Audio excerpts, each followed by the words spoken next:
Live, this is Fox 56 News. First at 10 with Ryan Cummings and Jamie Innes.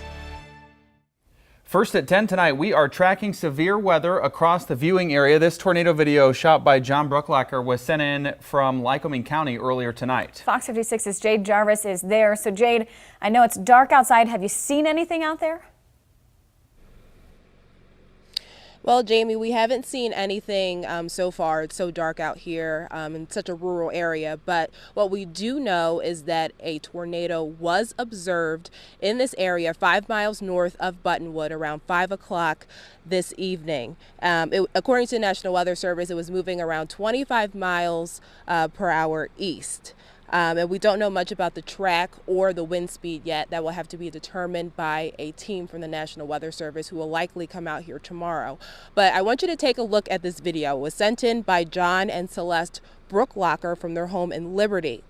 So Celeste tells me that she was driving home on 15 North and her husband had just gotten home from work when they both got tornado warnings on their phone. John went outside to see, recorded it, and then called Celeste to see how she was doing on the road. But they both say that this is something that they've never seen before living in Lycoming County. They've had strong storms. They had a storm in May that actually tore some of the roof off of their home, but they've never seen a tornado this close to their home. It was about 6 to 8 miles away. But luckily, their home did not suffer any damage from that storm. And actually, as the funnel cloud started to retract, it started to rain leaves all over their home, which he said was pretty cool to see. So again, we don't know much about that tornado, but we will keep you updated when the National Weather Service comes here, like we said, likely tomorrow, to give their final report on the wind, speed, and the track of that tornado. For now, reporting live tonight in Buttonwood, Lycoming County, Jade Jarvis, Fox 56 News, First at 10. All right, thanks, Jade. 2018 has been a year to remember or to forget when it comes to severe weather. The start of October has been anything but fall-like. Chief Meteorologist Mike Linden has been tracking these storms all day. Mike, a lot of watches and warnings. Did any tornadoes touch down in our area? That is the million-dollar question, Jamie. As Jade said, a tornado was observed in Lycoming County, right on the border there in Buttonwood, pretty much away from a lot of people, which is good to hear. We haven't heard reports of anyone being hurt as a result of this, but this picture came into us from Lexi. This is from near the Liberty area, about 15 minutes away, and you can see again, this is what the National Weather Service was going with today.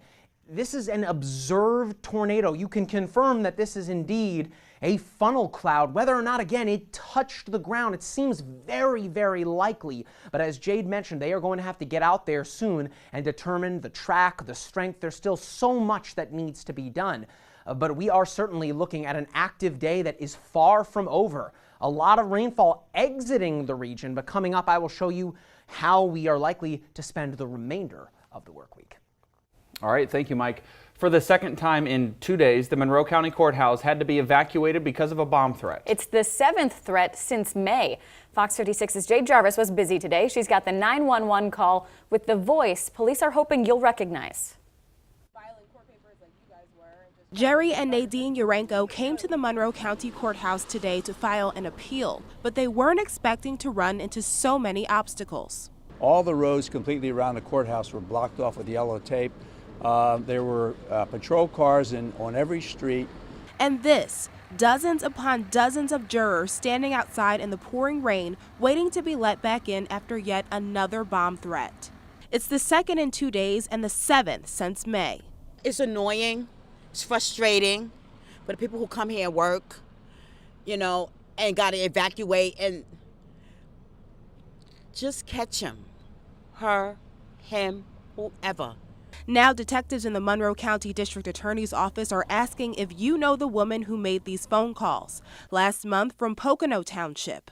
911, where is your emergency? There are multiple bombs in the Monroe County Courthouse and a DUI building on Main Street. Yesterday from the beach portion of Toby Hanna State Park. There are 4 bombs planted in and around the Monroe County Courthouse that'll detonate within the next 3 hours. And this morning at 10 a.m. from West Main Street in Stroudsburg. And there is 3 bombs in in the basement of the Monroe County Courthouse. The 4 previous calls were made by men. Detectives don't yet know if any of the calls are related. None of the threats, including today's, yielded any credible threats, just headaches and hours-long waits for workers and civilians as bomb-sniffing dogs searched the entire building. You have to put safety first, and there's so much of this going on in every community throughout the country and in other countries as well. Everyone was let back into the courthouse just before 2:30 today. Anyone with information about those calls or who can identify the voices should contact the Monroe County District Attorney's Office. New tonight at 10, searching for a murder weapon. State police are looking for evidence connected to a Plymouth homicide from last Thursday. Fox 56's Katie Berlin was there as police waded through Solomon Creek.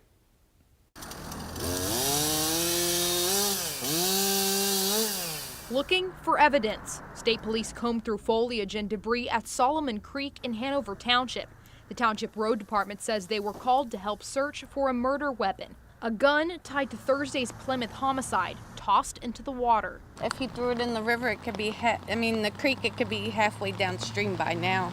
Tuesday morning for several hours, you could see law enforcement wading through marsh, scanning banks with a metal detector. Jessica Rapp lives and works near the search scene. I don't really see too much stuff going on over here. I walk home late at night too, and there's very few cars or people out. Police say the weapon is a handgun, allegedly used by 34-year-old Keon McDonald to shoot 33-year-old Tyrese Owens multiple times. So to hear that and walk past here is a little bit scary. Police were called to a disturbance outside Robbie Nick's Sports Bar on East Main in Plymouth last Thursday. Court papers indicate McDonald was inside the bar shortly before the altercation. It also shows McDonald is the boyfriend of the bar's former bartender. Scary because it's really close to home, you know. David McDonald's uncle runs a business a few doors down. He said there's always some commotion going on at that corner. I see people coming in and out of the parking lot all the time, you know what I mean? They're like 2, 3 o'clock in the morning, so. In Hanover Township, Katie Berlin, Fox 56 News, first at 10. And there have now been 2 homicides outside of that bar in close to just a year. The business is still open for now. McDonald is awaiting a preliminary hearing. State police in Schuylkill County need your help finding this woman, 83-year-old Elizabeth Meitzler. She was last seen at her home in Cambola late last night. Troopers believe she might be in danger. If you see her, call police. State troopers in Northampton County investigating after a stolen credit card was used. They say the man used the victim's card at a Walmart in Bethlehem. Anyone who can identify the suspect is asked to call police. A police helicopter sent debris flying at this out-of-control tailgating party this past weekend. It was at Penn State ahead of the game against Ohio. Things got so bad outside Beaver Stadium that a horse-mounted police team was called out. At some point, the crowd refused to listen to commands. A trooper and 2 horses were hurt. President Trump was in Philadelphia tonight. This is video of the president shortly after arriving at the airport in Philadelphia. The president is in town to address the National Electric Contractors Association, or NECA, talking about the economy and tax reform. A local nonprofit is kicking off its giving season early. Scranton Friends of the Poor plans to feed a Thanksgiving meal to thousands this November, but needs your help. It relies on local donations and volunteers. The group hosts a big sit-down feast at the Scranton Cultural Center, followed by a family-to-family basket giveaway. People can afford to give, 5 cans. That's what we'll take. We just want to make sure we have everything by the end of the month so that then we can ship it out to the people who cook it. We have local organizations and schools who will cook all the food for us the day of. If you would like to volunteer or give, all of that information can be found on our website, fox56.com. Still ahead tonight at 10, an exclusive interview with the man who hosted the only debate between candidates for Pennsylvania governor. What Jeopardy host Alex Trebek had to say about what happened. And it was an eventful day out there today, to say the very least. Still looking at the rain wrapping up right now near the Poconos. Coming up, I will show you where we saw damage this afternoon and what is next for northeastern Pennsylvania.